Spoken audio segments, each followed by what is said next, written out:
अभी रिसेंटली एक पॉडकास्ट हुआ है और उसके अंदर डक्की जवारिया यानी कि वो जो उसके ऊपर केसेस हैं और जो वो काम करता रहा है वो तो आपको पता ही है उसका, और इरशाद भट्टी का जो कि लिबरल्स और सेकुलर्स का समझ लीजिए प्रमोटर भी है, उसका एक पॉडकास्ट हुआ और उसके अंदर इन्होंने क्या काम किया। यानी डक्की वो बंदा जो अपनी बीवी यूट्यूब या दीगर सोशल मीडिया के ऊपर दिखा के पैसा कमाने का काम करता रहा और उसके अलावा भी जवारिया वाला जो काम करता रहा वो सबको पता है। वो जनाब अभी इस वक्त ज़मानत के ऊपर बाहर आया, केसेस उसके बिल्कुल वैसे के वैसे ही हैं और अभी तहकीकात जारी हैं। लेकिन हो क्या रहा है कि इनको इस तरह से हुकूमत की तरफ से क्लीन चिट्टें दी गई कि आपने बाहर निकलते साथ ही मज़हब के ऊपर भी अपना हाथ साफ करना है। इस बंदे ने क्या किया इस पॉडकास्ट के अंदर कि इसने मज़हब कार्ड को फिर खेलने की कोशिश की और नबी अलैहिस्सलाम से रिलेटेड जो लोग भी अहानत के मुर्तकिब हुए थे और जेलों के अंदर थे उसके ऊपर भी इसने आके कमेंट करना शुरू कर दिया इरशाद भट्टी की शय के ऊपर या इमा के ऊपर, या फिर पीछे से इनको पर्ची मिली। पर्ची किस तरीके से मिली कि आके कहता है पॉडकास्ट के अंदर, इरशाद भट्टी ने खुद सवाल पूछा, ठीक है, इससे पता चलता है कि ये सब प्री प्लान था। इरशाद भट्टी ने इससे सवाल पूछा कि जेल के अंदर जो है वो आपको सुना कोई पर्ची भी मिली थी, तो पर्ची ये मिली जनाब कि हम जो है ना यहाँ पे हम कैद हैं बग़ैर किसी गुनाह के और हमें सिर्फ और सिर्फ फंसाया गया है NCCIA की तरफ से। यानी एक इदारे के ऊपर पूरा इस तरह से इल्ज़ाम लगाया जा रहा है और उनको इस तरीके से बैश किया जा रहा है कि जो लोग भी इस वक्त मुकदमात भुगत रहे हैं नबी अलैहिस्सलाम के हवाले से या दीन इस्लाम की समझ लीजिए अहानत के हवाले से या फिर दीन के किसी भी शार के ख़िलाफ़ काम करने की वजह से जो मुकदमात वो भुगत रहे हैं वो जनाब वो सारा कुछ झूठ है, हमें सिर्फ़ और सिर्फ फंसाया जा रहा है। और ये पर्ची जब आपको मिले और आप जब छुटे तो जनाब आपने बाहर जाके हमारी रिहाई के लिए आवाज़ उठानी है। ये पर्ची मिली और पर्ची किस तरह मिली जनाब, एक बैरक से या एक जेल की जगह से ऊपर से पता नहीं कितनी ऊंची दीवार थी वहाँ से किसी ने पर्ची फेंकी, इसको किसी लड़के ने या किसी शख्स ने। मतलब आप खुद सोचें किस लेवल की पर्ची इसको कहाँ से आई। और यानी ये जेलों के अंदर ये काम चलता है कि वहाँ पे पर्चियाँ इस तरीके से सर्कुलेट होती हैं, एक दीवार से दूसरी दीवार को कोई भी फलांग के पर्ची जो है अगर जा सकती है तो इसका मतलब बंदे भी जा सकते हैं वहाँ से। आप खुद सोचेंगे क्या गेम क्या चलाई जा रही है। एक तरफ हमारी अदालतों के अंदर ये खिलवाड़ खेला जा रहा है कि जो लोग बाकायदा DNA के ज़रिए से भी साबित शुदा थे कि इन्होंने इनके DNA यानी मैं वो अल्फाज नहीं यूज़ करना चाह रहा, यानी जिस्म के एक हिस्से से ख़ास मादा निकलता है वो इन्होंने जो है वो समझ लीजिए दीन के हवाले से पेपर्स के ऊपर निकाल के तो अहानत के मुर्तकब हुए में और बड़े बड़े घटिया इन्होंने काम किए दीन के हवाले से, ठीक है, दीन के ख़िलाफ़। हम वो अल्फाज ओपनली एंड शट नहीं बोलना चाह रहे, यानी वो बाकायदा उनका साबित शुदा है DNA से लेके उनकी सारी फोरेंसिक हर चीज़ के ज़रिए से, और उनको अदालतों ने सज़ाएं सुनाई। और अब क्या सीन हो रहा है, अदालतों की तरफ से इस वक्त एक विन विन सिचुएशन की गेम खेली जा रही है। विन विन सिचुएशन की गेम ये खेली जा रही है कि अगर उनके केसेस लटकाए गए या किसी को सज़ा दी गई और उन सज़ा के ऊपर जो है इम्प्लीमेंटेशन शुरू हुआ था लोअर कोर्ट्स की तरफ से, तो अब सुप्रीम कोर्ट या हाई कोर्ट की तरफ से जो है ना उनको समझ लीजिए रिलीज़ करने का सिलसिला शुरू कर दिया गया हुआ है। और वो जज जिनकी डिग्रियां मशकूक हैं वो इन चीज़ों के फैसले सुनाते रहे उनको छोड़ने के, ठीक है, कहीं ज़मानतों पे कहीं किसी तरीके से, और उनको बाहर फरार भी करवाते रहे। यानी ये बाकायदा प्लान काम चल रहा है। विन विन सिचुएशन इस तरीके से इस वक्त खेली जा रही है कि मजहबी तबका जिसको ऑलरेडी हुकूमत क्रश कर चुकी है उस जो अब सड़क पे नहीं आएगा, ठीक है, उनको क्रश कर दिया हुआ है। अब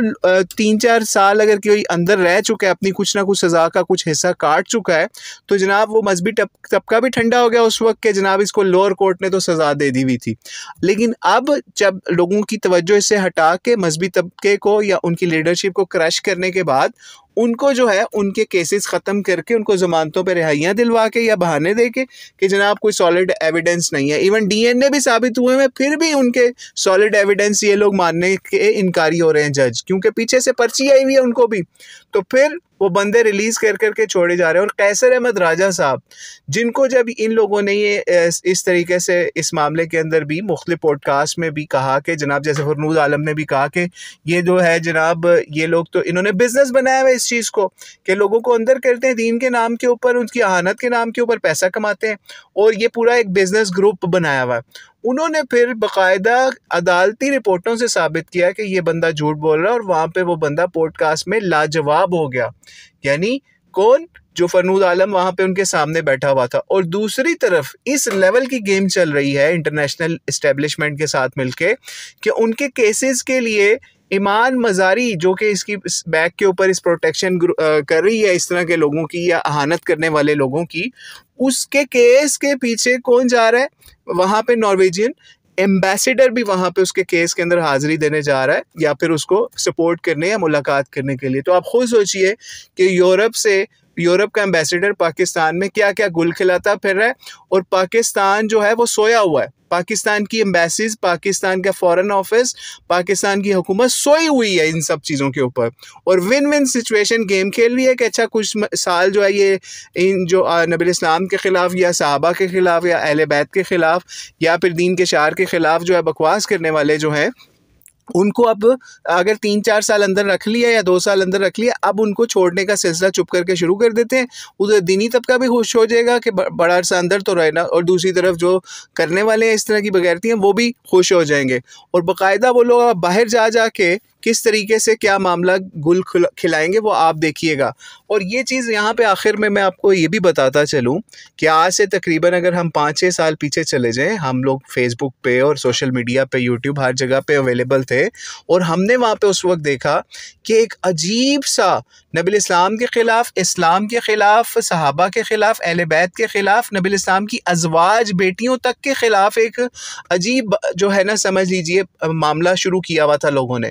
और उनके नाम क्या है? किसी का नाम वक़ास है, किसी का नाम कोई है, कोई किसी का नाम कोई वक़ास गुराया बहनसा, ये सारे नाम सबको पता होंगे। ये लोग ओपनली करते थे, और ये लोग समझते थे हम डिजिटली बैठे हुए हैं, कोई हमें पकड़ेगा नहीं। लेकिन जब FIA एक्टिव हुई और इस तरीके से मुसलमानों ने एहतजाज सारा कुछ किया, इनके ख़िलाफ़ बुखला ने अपना काम शुरू किया, तो इन लोगों को जब पकड़ना शुरू किया, कुछ भाग गए, कुछ जो यहाँ पर रहे उनको पकड़ लिया गया, और सारा कुछ उनके साथ मामला होता रहा। और वो दिन, उसके बाद से आप देखेंगे सोशल मीडिया के ऊपर सिर्फ वो लोग ये काम कर रहे हैं जो लोग पाकिस्तान से बाहर बैठे हुए हैं, और उनमें भी बहुत बड़ी तादाद जो है उनकी कमी आई, क्योंकि हर किसी को पता था अगर हमने ऐसा काम किया पाकिस्तान में के ख़िलाफ़ उर्दू ऑडियंस को करने के लिए, तो हमें जो है पाकिस्तान की गवर्नमेंट, अदालतें, ये लोग छोड़ेंगे नहीं। यानी इस लेवल का उनके ऊपर डर और खौफ और ये सारा मामला बैठ गया हुआ था। तो अब आप खुद सोचिए कि ये लोग क्या कर रहे हैं। अगर ये इस तरीके से अदालतों से इन लोगों को रिलीफ मिलना शुरू हो जाएगा, तो इसका मतलब ये होगा कि गवर्नमेंट खुद इन लोगों को सपोर्ट कर रही है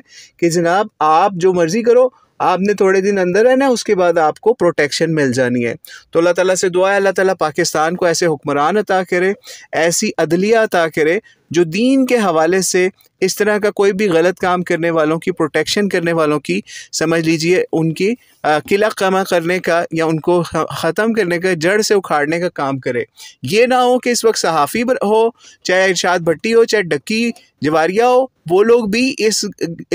चीज़ में उनकी प्रोटेक्शन के लिए सामने आते हुए हमें नज़र आ रहे हैं। तो गवर्नमेंट को और अदलिया को इस पे नोटिस लेना चाहिए कि जो बंदा इस वक्त जवारियों की लिस्ट में था, वो किस तरीके से मज़हब के हवाले से या उन केसेस के हवाले से पब्लिकली बात करने का काम कर रहा है, और यही काम जो है इरशाद भट्टी भी प्रमोट कर रहा है उसको। तो अल्लाह ताला से दुआ, अल्लाह ताला इन लोगों को ज़बरदस्त सख्त पकड़े, जो लोग भी नबी इस्लाम के हवाले से, दीन इस्लाम के हवाले से किसी भी किस्म की हानत के मुर्तकब हो रहे हैं। वल्लाहु आलम बिस्सवाब। अस्सलामु अलैकुम व रहमतुल्लाहि व बरकातुहू।